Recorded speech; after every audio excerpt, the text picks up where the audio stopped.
श्री अनंत विभूषित श्री सदगुरु चरण कमल जगत की अधिष्ठात्री देवी माँ जगदम्बा, सूक्ष्म जगत में विराजमान देवगण, दृश्य अदृश्य रूप में विराजमान संत समाज, माताएं बहनें तथा लाडली बेटियां, युवान भाई, मेरे पूज्य बुजुर्ग और भी ज्ञात अज्ञात समस्त श्रोता समाज, सभी को भगवत भाव से व्यासपीठ की ओर से जय श्री राधे, राम राम, श्री शिवाय नमस्तुभ्यं। मृत्युंजय महादेव परिवार के तत्वाधान में चल रही भगवान शंकर की प्रत्यक्ष मूर्ति श्री तप शिव महापुराण दिव्य कथा का आज चतुर्थ दिवस यानी चौथा दिन है। तो आइए अपने मन को महादेव चरणों में लगा करके वाणी को पवित्र करते हुए भगवान नाम के सहारे कथा में प्रवेश करेंगे। सभी को हमारे साथ बड़े ही भाव से ताली बजाते हुए प्रभु श्री राम का गुणगान करना है।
बाबा के चरणार में तेरे तो आधार। हर हर महादेव।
नंदी के चरणारविंद हनुमत के चरणारविंद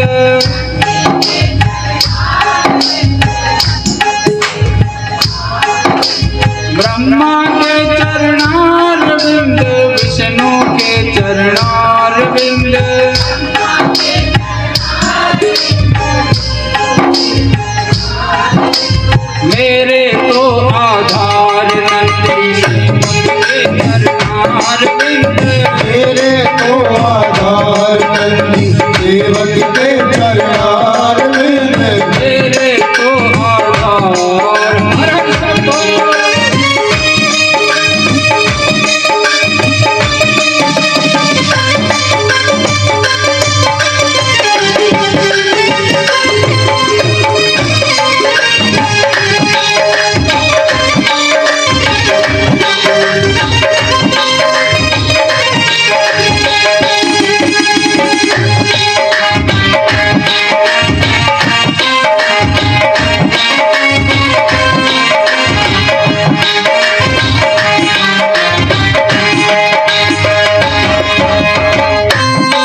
मंत्र का जाप करना है। पता तो होगा ना कौन सा है?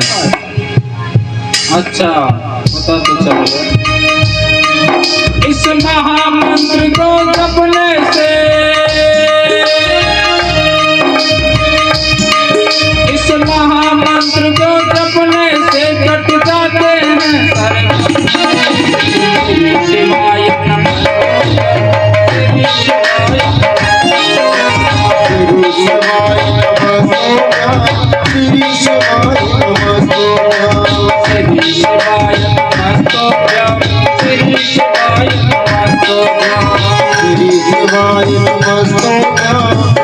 शिवाय चारों वेद पुराण विवरण श्री शिवाय नमः। और सभी से निवेदन है, कीर्तन करते रहे। हाँ, पंचायत बाद में करेंगे। आत्म शांति बल देने वाला श्री शिवाय नमः। आत्म शांति बल देने वाला श्री शिवाय नमः। तन मन पावन करने श्री शिवाय नमः। तन मन पावन करने वाला श्री शिवाय नमः। सबके संकट हरने वाला श्री शिवाय नमः। सबके संकट हरने वाला श्री शिवाय नमः। मोक्ष मुक्ति को देने वाला श्री शिवाय नमः। शिवाय नमः।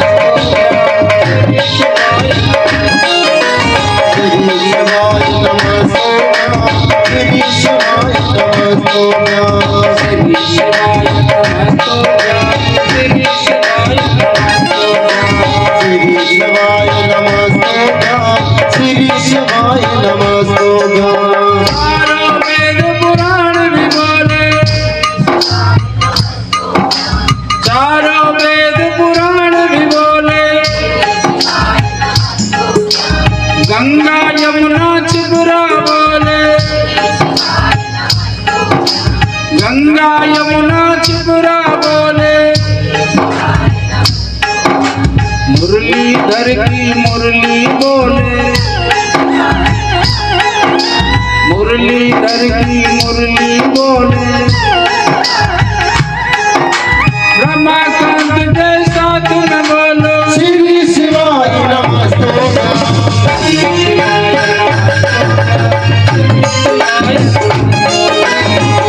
शिवाय नमः। श्री शिवाय नमः। श्री शिवाय नमः, श्री शिवाय नमः। श्री शिवाय नमः। श्री शिवाय नमः। बाबा के पंचाक्षर मंत्र का जाप करते हुए कथा में प्रवेश करेंगे। उठाइए दोनों हाथ और क्या कहना है? ओम नमः शिवाय। ओम नमः शिवाय। हरि ओम नमः शिवाय। ओम नमः शिवाय। ओम नमः शिवाय। हरि ओम नमः शिवाय।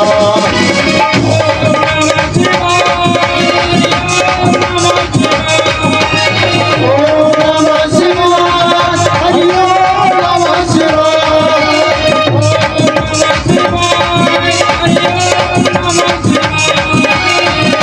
नमः शिवाय।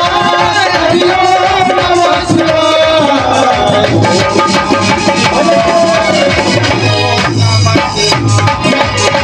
नमः शिवाय। हरि ओम नमः शिवाय। हरि ओम नमः शिवाय। हरि ओम हरि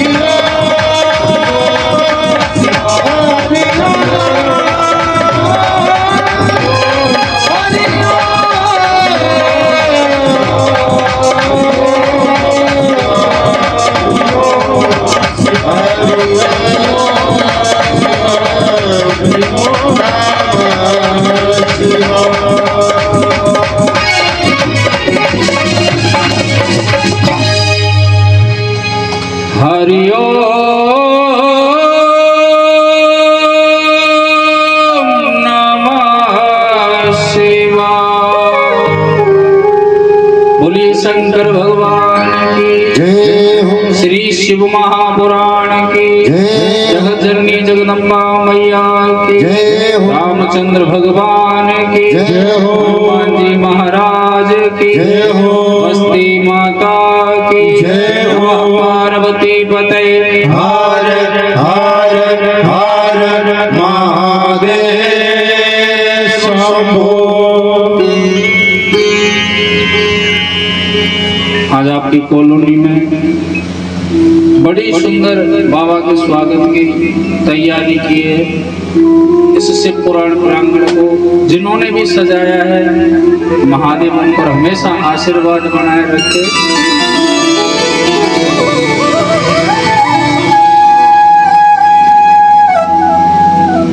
आज आपकी कॉलोनी में कथा को चलते चलते आज 5वां दिन है। कोई भगत है वो? आज भी गड़बड़ होगी कहीं आए होगा? अरे कुछ तो बोलो। चौथा दिन है, पक्की बात है। फिर तो ये भी पता होगा कल कथा को कहाँ विराम दिया गया। बताओ।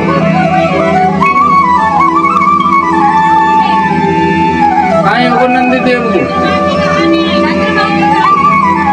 रोक दो लालन नायक, रोक दो, सुनवा दे। चंद्रमा के ऊपर। वैसे बात तो सही पकड़ी है ना, एक बार इनके लिए ताली बजाओ। ऐसे भगत बहुत कम दर्शन करने को मिलते। सत्यता है आपकी कॉलोनी का जो भाव है, जो अब तक की टॉप कॉलोनियों में कथाओं की गिनती होती थी, उससे भी बढ़ करके नहीं। और जगह मैंने देखा है वो कथा में आते हैं, वैसे तो निकल के आते ही नहीं। बहुत ज्यादा गलती उनकी नहीं है भाई, उनके कर्म ऐसे हैं जिनके प्रभाव से वो शंकर की कथा तक नहीं पहुंच पाते। ऐसा तो खैर कहीं होता ही नहीं है कि लोग वक्त सुनने नहीं आते हैं। यहाँ तो भोलेनाथ की कृपा से कुंभ का वातावरण बनता है, कहीं भी कथा होगा। लेकिन मैं भाव की बात कर रहा हूं। कल की कथा में सूत जी ने बताया था मस्तक पर भस्मी का त्रिपुंड लगाने का महात्म्य, जिसमें एक दंपत्ति के यानी पति पत्नी के कोई संतान नहीं थी। लोग बांझ नाम से संबोधित करते थे, कोई अपशब्द कहता था, कोई कुछ कहता था। बेचारे जब संसार के मारे थे, महादेव पर भरोसा करके उन्होंने आराधना की। महादेव ने उनसे कह दिया जब वो वरदान मांगने के लिए, तो उन्होंने कहा बाबा संतान दे दो। भाई पुत्र नहीं पुत्री दे दो, कम से कम बाज होने का नाम तो मिट जाएगा, कलंक जो लगा हुआ है। बाबा ने कहा तुम्हारे तो नसीब में संतान ही नहीं है। अब तो दोनों पति पत्नी की आंखों में आंसू आ गए, बाबा से देखा नहीं गया। बोले ठीक है, एक काम करता हूँ, तुम्हारे संतान हो जाएगी और वो भी पुत्र हो जाएगा, लेकिन 12 वर्ष के लिए होगा। ठीक है बाबा दे दो, कम से कम बांझ नाम से संबोधित तो नहीं कहेगा। आगे कोई कहेगा तो कह तो सकते हैं आराम से कि भैया संतान तो थी लेकिन मर गई। लेकिन उनको क्या पता था, संतान हुई इतनी तेजस्वी, 5 वर्ष की उम्र में सारी वेद विद्याएं जो भी सांसारिक चलन थे सब उन्होंने सीख लिए। 12 वर्ष होने के लिए आई, माता पिता चिंता के मारे सूख रहे थे। चिंता उनको सता रही थी। मार्कंडेय ने पूछा, जब वृत्तांत बताया कि लाला हमारे संतान नहीं थी, बाबा देवादिदेव महादेव का प्रसाद है तो केवल 12 वर्ष के लिए। वो बालक बोला कि बोले 12 वर्ष नहीं, मैं 11 वर्ष आपके साथ रहूंगा और 12 वर्ष पूर्ण होने के बाद आऊंगा, फिर कभी छोड़ करके नहीं जाऊंगा। माता पिता कहने लगे लाला तेरी उम्र ही 12 वर्ष की है तो तू बाद में आएगा कहां से? बोले जाऊंगा उसी बाबा के पास में जिसने तुम्हारे नसीब में संतान नहीं थी फिर भी दी, और मुझे भरोसा है कि उसने संतान दी, वो इतना करुणा निदान है तो मेरी उम्र भी बढ़ाएगा। और कहते हैं जाकर के उसने आराधना की, जिस मंत्र का प्राकट्य किया उसे आज हम महामृत्युंजय मंत्र के नाम से जानते हैं। उम्र भी ऐसी बढ़ाई कि जब तक चाहेगा तब तक जिएगा तू, निर्धारित नहीं की बाबा ने, इच्छा के ऊपर डिपेंड कर दिया। और उस मृत्युंजय मंत्र का प्रयोग किया था दक्ष प्रजापति के जमाई चंद्रमा पर जब क्षय होने का श्राप दिया था। जब चंद्रमा पर कृपा की तो महादेव ने कहा कि अपराध तो तेरा है चंद्रमा, इतना कर सकता हूँ कि 15 दिन तेरा शरीर क्षीण होता रहेगा और 15 दिन के बाद में तेरा शरीर बढ़ने लग जाएगा और पूर्णिमा के दिन पूर्ण रूप में आप आ जाएगा। कल्याण कर दिया चंद्रमा का। चंद्रमा हाथ जोड़ करके कहते हैं बाबा आपने मुझ पर तो करुणा कर दी, लेकिन मेरे जैसे अनन्य भक्त होंगे, अनन्य प्राणी होंगे, अनन्य जीव होंगे, उन पर कृपा करने के लिए कम से कम आप विराजमान यही हो जाइए, इस रूप में ही विराजमान हो जाइए। महादेव उसी रूप में वहां विराजमान हुआ और कहने लगे, बोले तुम्हारा जो मैं यहाँ प्रतिष्ठित हुआ हूँ तुम्हारी वजह से, लोग मुझे तुम्हारे नाम से जानेंगे। मेरा नाम आज से एक और होगा जिसे हम सोमनाथ के नाम से जानते हैं, जो 12 ज्योतिर्लिंगों के अंतर्गत आते हैं, गुजरात के मध्य में विराजमान। बोलिए सोमनाथ महादेव की जय हो। कहते हैं शरीर में कैसा भी चर्म रोग हो और डॉक्टरों की दवाई से फायदा ना पड़े तो एक काम मेरे कहने से कर लेना कि किसी भी दिन, ये नहीं कोई निर्धारित नहीं है, बाबा के पास जाने के लिए कोई मुहूर्त नहीं होता। जिस समय हम बाबा के पास पहुंच जाएं या मन में लगन लग जाए वही शुभ मुहूर्त होता है।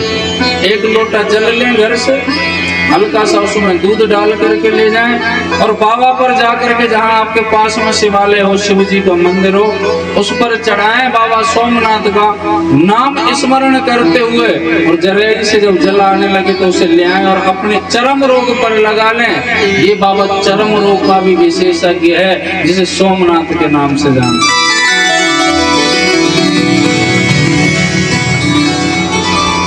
सूत जी महाराज ने बड़ा सुंदर वृत्तांत बताया। सोनकादि ऋषि गदगद होते हैं कथा सुन करके, क्योंकि भोलेनाथ की अनोखी महिमा। सूत जी कहते हैं कि बाबा की पूजा में कोई नियम तो नहीं है,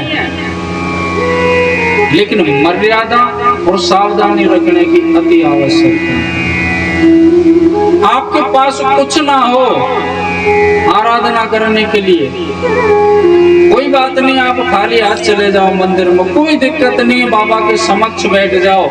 जितनी देर आपका भजन हो, जितनी देर आप बाबा के समक्ष बैठ करके भजन करो, तो अपना ध्यान मत भटकाना, ध्यान को केंद्रित रखना।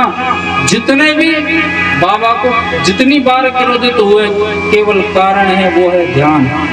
इस ध्यान का सामना माता पार्वती को भी करना पड़ गया था। महादेव ने श्राप दे दिया, जबकि पत्नी है उनकी।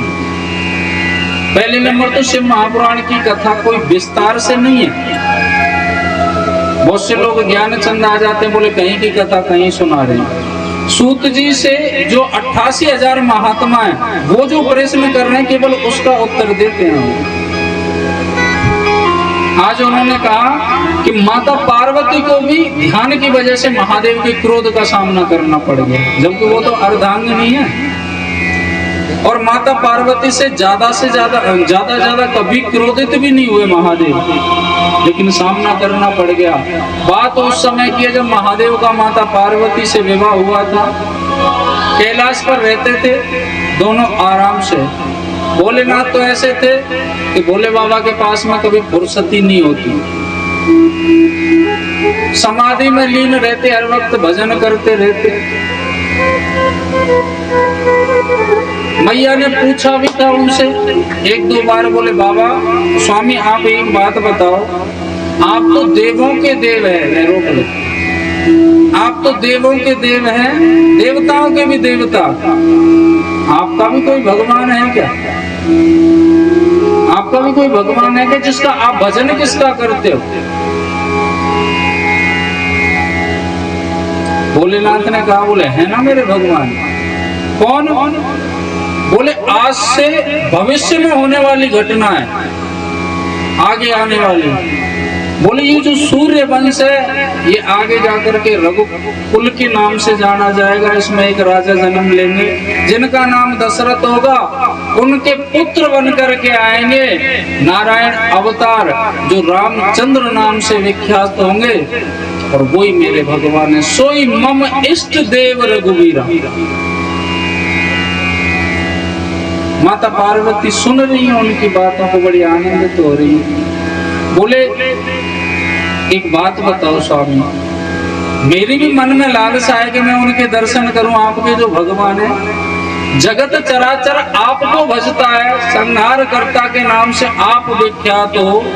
सृष्टि में जितने भी नियम स्थापित होते हैं आपकी ही दिशा निर्देश से होते हैं। आपके भी भगवान बोले हैं, दर्शन करना चाहती हूँ मैं। भोलेनाथ ने कहा आगे होने वाली घटना है। माता पार्वती बोली स्वामी इतना तो मैं जानती हूँ कि भूत वर्तमान और भविष्य आपके यहाँ नहीं है। आपके यहाँ तो जो है वो वर्तमान ही है। मैं आज ही दर्शन करना चाहती हूँ।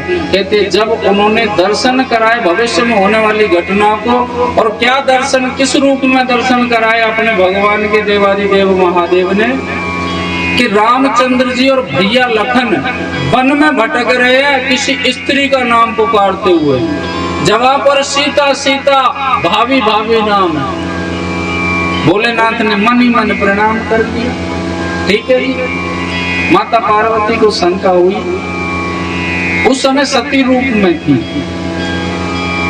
उनको शंका हुई। माता सती को बोली ये इनको प्रणाम कर रही है तो साधारण मानव है। भोलेनाथ कहते हैं बोले आपकी नजर में हो सकते लेकिन मेरे भगवान यही है। मन में अटपटी बात लगी तो भोलेनाथ तो सबके मन की बात जानने वाले हैं। बोले आपको यकीन नहीं है ना, विश्वास नहीं है? बोले ना, तो ऐसी बात नहीं है स्वामी। बोले यकीन नहीं हो तो परीक्षा ले सकती हो। तो माता सती वेश बना करके उसी वन में पहुंच गई जहां माता सीता को खोजते हुए रामचंद्र जी लखन भैया घूम रहे हैं। और वेश किसका बनाया? माता सीता का। सामने से आ रहे हैं और जैसे सन्मुख आए रामचंद्र जी हाथ जोड़ करके कहते हैं भैया आप अकेली आई हो? मेरे भोलेनाथ मेरे भगवान को लेने के लिए नहीं आई, मेरे भगवान को लेकर के नहीं आई। कहाँ है वो? अब तो कहते जमीन खिसक गई नीचे से, तुरंत लौट के वापस। भोलेनाथ ने कहा वो ले ली परीक्षा, पड़ गई संतुष्टि। यहाँ झूठ बोल दिया उन्होंने सब। और झूठ कैसा बोला? बोले स्वामी जब आपने कहा है तो हमने मान लिया, इसमें परीक्षा की क्या बात है। भोलेनाथ ने उसी समय माता सती को त्याग दिया, मन से त्याग दिया था, क्योंकि माँ जो जिनका रूप लिया था उन्हें भोलेनाथ अपनी माँ का आदर देते थे। माँ समान थी और यानी माँ ही थी। जब इस बात को बता रहे थे सूत जी तो सोनकादि ऋषि बोले प्रभु एक बात बताओ, हमारी एक बात समझ में नहीं आती। अभी आप कह रहे हो कि भोलेनाथ के जो भगवान है वो रामचंद्र जी हैं, और रामचंद्र जी माता सीता रूप में माता सती आई हैं, उनसे कह रहे हैं कि आप मेरे भगवान को लेकर के नहीं आई, मेरे भगवान कहाँ है? ये चक्कर क्या है? ये चक्कर क्या है? और ऐसा चक्कर उनके साथ ही नहीं पड़ा साहब, कई लोगों के साथ पड़ा। दशानन रावण था जिनके बारे में आप लोगों को सिर्फ इतना पता है कि माता सीता का हरण किया था, है ना? माता सीता की चोरी की थी। उस दशानन को रामचंद्र जी ने बुलाया था। कब बुलाया था? कि लंका जाने के लिए जब पुल बना रहे थे ना, सेतु फ्लाईओवर समुद्र के ऊपर से, तो प्रारंभ करने से पहले, सेतु प्रारंभ करने से पहले रामचंद्र जी ने एक लिंगायत आकृति की स्थापना की थी। उसकी प्राण प्रतिष्ठा के लिए आचार्य दशानन को ही बुलाया था। अब आप सोचो, ये बहुत गहन विषय की बात है कि जो चोरी करके ले गया, जिसे हम राम जी का शत्रु समझते हैं, वो प्रतिष्ठा कराने के लिए आया है। संकल्प जब लेवा रहे थे तो दशानन रावण ने पूछा था रामचंद्र जी से, ये जो लिंगायत आकृति जो महादेव प्रतिष्ठित की है, इनका नाम क्या होगा? बोले रामेश्वरम महादेव। प्रभु ये रामेश्वरम महादेव कौन से आ गए? नए। मेरे बाबा के अनन्य नाम है। दशानन महादेव का परम महान भगत था, मेरे बाबा के अनन्य नाम है, लेकिन ये रामेश्वरम महादेव तो पहली बार सुन रहा हूं। बोले रामचंद्र जी कहते हैं कि भैया राम के जो भगवान हैं वो है रामेश्वरम महादेव। प्राण प्रतिष्ठा भी नहीं हुई थी, शिवलिंग में से महादेव प्रकट हो गए। रामचंद्र जी से कहते हैं ना ना प्रभु ऐसा नहीं है, राम जिनके भगवान है वो है रामेश्वरम महादेव। यानी महादेव तो रामचंद्र जी को अपना भगवान कह रहे हैं, रामचंद्र जी महादेव को अपना भगवान कह रहे हैं। दशानन रावण प्रकांड विद्वान था, सिर पर हाथ रख लिया, हनुमान जी से पूछ रहा कहीं फफूंद है ये, मेरी समझ में नहीं आ रहा। हनुमान जी कहते हैं लंकेश आप होंगे प्रकांड विद्वान, आपको यही सलाह दूंगा कि इनके एक दूसरे के भगवानों का आप आदर करो, प्रणाम करो, इसी में तुम्हारी भलाई है। नहीं इस बुद्धि में अगर उलझ गए ना, पड़ गए, तो कहीं के नहीं रहोगे, सुलझा नहीं पाओगे और ना ही कोई सुलझा पाया है। इसलिए आप दोनों के भगवानों को ही प्रणाम करो और आनंदित रहो। और सत्य बात है, रामचंद्र जी के भगत जो है महादेव का भजन करते हैं तो रामचंद्र जी अति प्रसन्न होते हैं, और महादेव के भगत अगर रामचंद्र जी का भजन करते हैं तो महादेव अति प्रसन्न होते हैं। माता सती ने गलती की थी, मन से त्याग दिया था।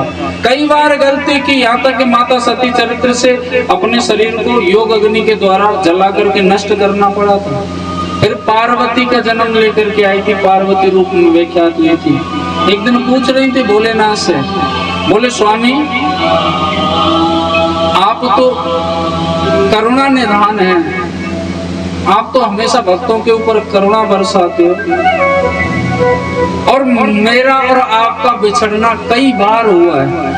मैं गलती करती थी, मैं इतनी नादान थी, समझती नहीं थी आपके इशारे को, आप तो समझाना चाहते थे, लेकिन ये कोई मतलब नहीं होता कि आप मुझे त्याग ही देते, मुझे अपना शरीर त्यागना ही पड़ता, जबकि हमारा तो जन्म जन्म का साथ है।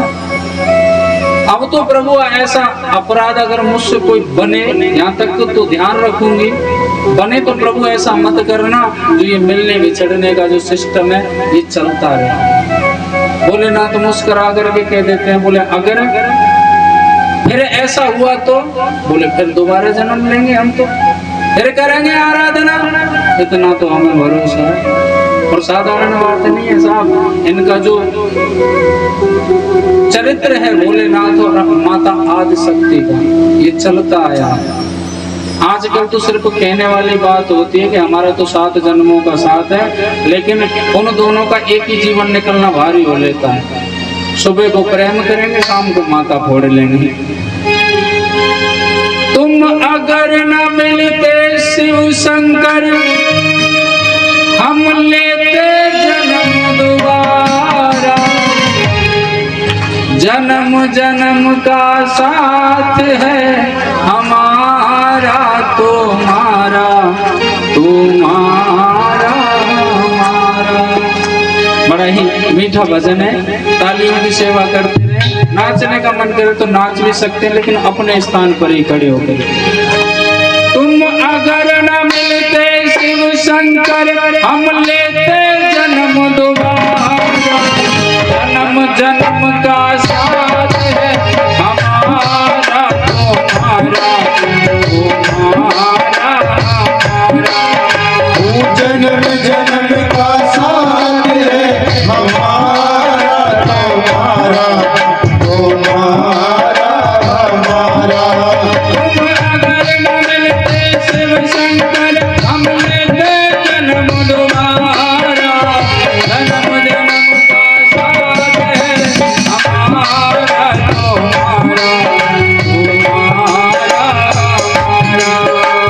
जन्म जन्म का साथ है हमारा तुम्हारा, तुम्हारा हमारा।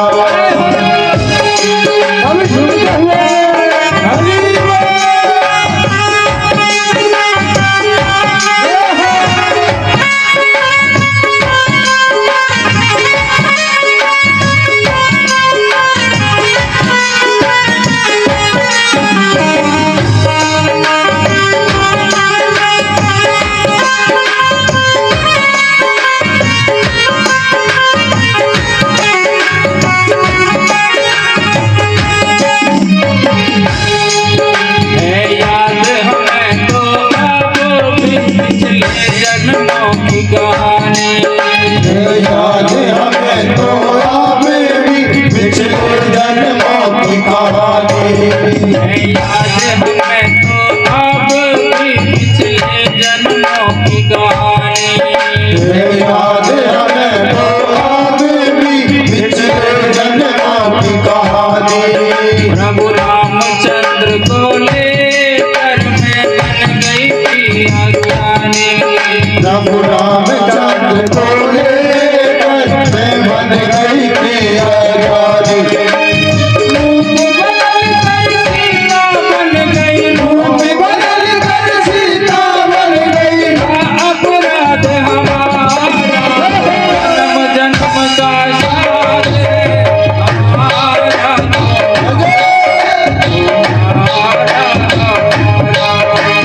जन्म जन्म का साथ है हमारा तुम्हारा तुम्हारा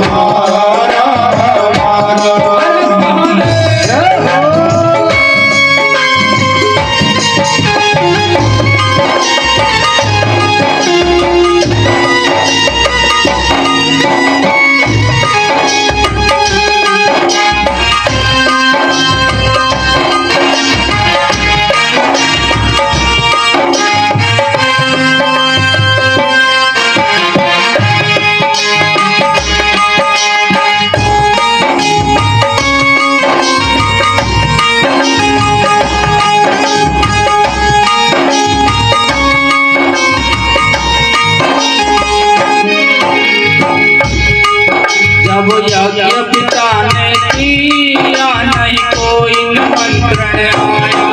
जब यज्ञ पिता ने किया नहीं कोई निमंत्रण आया। जब यज्ञ पिता ने किया नहीं कोई निमंत्रण आया। जब यज्ञ पिता ने किया नहीं कोई निमंत्रण आया। जिद करके वहाँ गई थी मैं, तुमने तो बहुत समझाया। जिद करके वहाँ गई थी मैं, तुमने तो बहुत समझाया।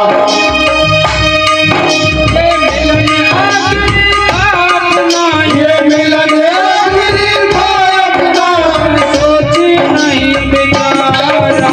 जन्म जन्म का साथ है हमारा तुम्हारा। जन्म का साथ है हमारा तुम्हारा तुम्हारा। वतन किस किस को बेकार लग रहा है? हाथ उठाओ। 1 2 3 4 मैयाओं को बेकार लग रहा है, बाकी तो सबको अच्छा लग रहा है ना। हाथ उठा करके ताली बजाते हुए हर हर महादेव।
माता पार्वती कह रही है भोलेनाथ से कि प्रभु जो गलतियां मुझसे हुई वो तो आगे के चरित्रों में हुई, अब तो मैं दूसरा जन्म लेकर के आई हूँ। इस बार मेरी माता प्रसूति नहीं, दक्ष प्रजापति मेरे पिता नहीं है, इस बार तो मेरी माता है मेनका और पिता हिमालय राज जिनका नाम एक शैल भी है, उनके यहाँ आई हूँ। और जब मेरा जन्म हुआ था ना तो हमारे घर नारद मुनि आए थे। इस बार तो गलती हो ही नहीं सकती, उन्होंने मुझे सब कुछ बता दिया। नारद जी ने सब कुछ बता दिया कि मैं कौन हूँ, आगे का भविष्य मेरा क्या है। जब बालक जन्म लेता है संत महात्मा ब्राह्मण घर आते हैं तो हर माता पिता अपने बच्चों के भविष्य के बारे में पूछना प्रारंभ कर देते हैं। नारद जी तो मुझे जब ही बता गए थे, मेरे सिर पर हाथ रखा, मैं छोटी सी थी जब, बोले कि भवानी सुन मेरा पति ऐसा होगा, बोले कि भवानी सुन मेरा पति ऐसा होगा, बोले कि भवानी सुन मेरा पति ऐसा होगा, बोले कि भवानी सुन मेरा पति ऐसा होगा, ऐसी पागल सर्वंगी विक्रमों जैसा होगा, ऐसी पागल सर्वांगी विक्रमों जैसा होगा। नारद जी महाराज बता रहे हैं माता पार्वती को जब छोटी थी, बोले भवानी पता है तेरा पति कैसा होगा, वैसी सा दिखने वाला, पागल दिखने वाला, सर्वंगी जैसा दिखने वाला। बोले कि भवानी सुन ले तेरा पति ऐसा होगा, बोले कि भवानी सुन ले तेरा पति ऐसा होगा, वैसी पागल सर्वंगी विक्रमों जैसा होगा, ऐसी पागल सर्वांगी विक्रमों जैसा होगा। गले मुंड की माला हो, गले मुंड की माला होगी, सिर पर गंगा की धारा, जन्म जन्म का साथ है हमारा तुम्हारा, हमारा जन्म जन्म का साथ है हमारा तुम्हारा, तुम्हारा हमारा। तुम अगर न मिलते शिव शंकर हम लेते जन्म दोबारा, जन्म जन्म का साथ है हमारा तुम्हारा, तुम्हारा हमारा। वो जन्म जन्म का साथ है हमारा तुम्हारा, तुम्हारा हमारा। जन्म जन्म का साथ है हमारा तुम्हारा, तुम्हारा हमारा। जन्म जन्म का साथ है हमारा तुम्हारा, तुम्हारा हमारा।